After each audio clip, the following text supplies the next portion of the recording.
I always thought that our relationship was an open book, albeit one with a few smudged pages. But that belief shattered the day I decided to come home early, hoping to surprise my husband with a spontaneous date night.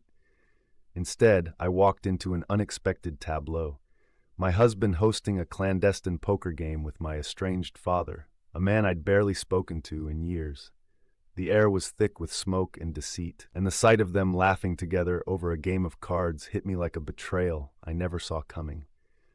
As I stood frozen in the doorway, my mind raced with questions.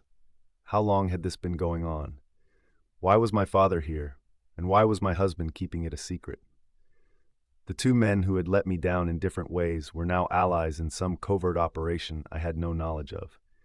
My husband looked up, his expression shifting from shock to a practiced calm that only deepened my anger.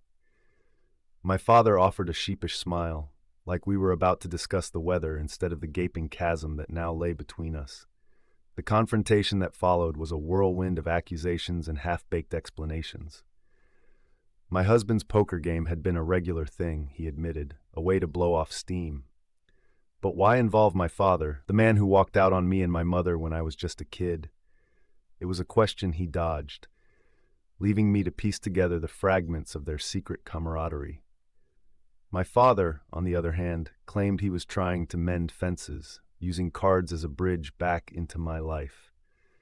It felt like a farce, an elaborate con they both thought they could pull off without me noticing.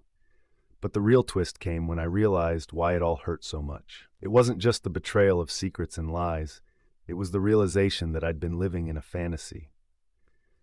I'd convinced myself that my husband was different, that our love was a fortress impervious to the storms of infidelity and deception. Yet here we were, all our dirty laundry flapping in the wind.